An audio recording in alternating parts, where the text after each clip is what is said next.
அம்பிகா, நேற்று வீட்டுக்காரர் எனக்கு ஃபோன் பண்ணாரு. நீங்க பக்கத்து வீட்டில் இருக்கிறீங்க, அதனால ஃபோன் பண்ணியிருப்பாரு. அதுக்கு எதுக்கு எனக்கு ஃபோன் பண்றாரு?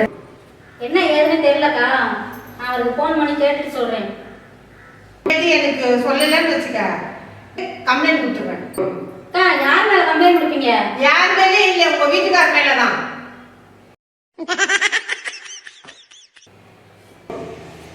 ஹலோ, என்ன சொல்லு.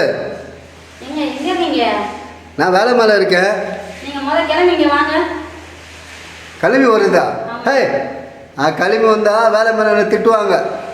முதல் கிளம்பி வாங்க, ரெண்டாவது பார்த்துக்கலாம் வேலையை.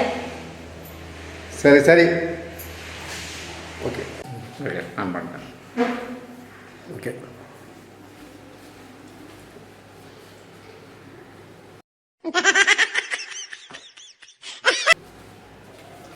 ஆமாம், என்னது வேலை விட்டு சீக்கிரம் வர சொன்னேன்.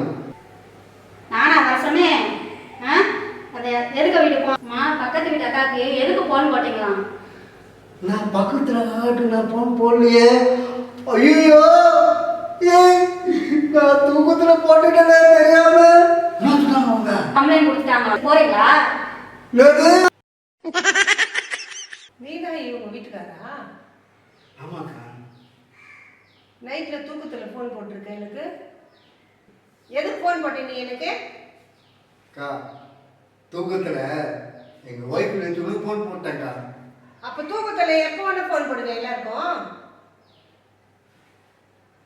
உங்க வீட்டுக்காரர் கூட்டின்னு போயிட்டு நல்ல ஒரு டாக்டர் கிட்ட செக்அப் பண்ணுங்க.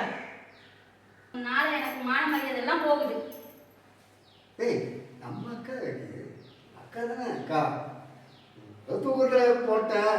நீங்கள் போலீஸ் ஸ்டேஷன்லாம் போகாதீங்கக்கா. அப்புறம் என்ன தருமடி அடிப்பாங்க. இந்த ஒரு வாட்டி உங்க வீட்டுக்காரர் விடுறேன், இன்னொரு வாட்டி நைட்ல ஃபோன் வந்தது திரும்ப கம்ப்ளைண்ட் கொடுப்பேன். கம்ப்ளைண்ட் கொடுப்பேன், தொலைச்சிடுவேன்.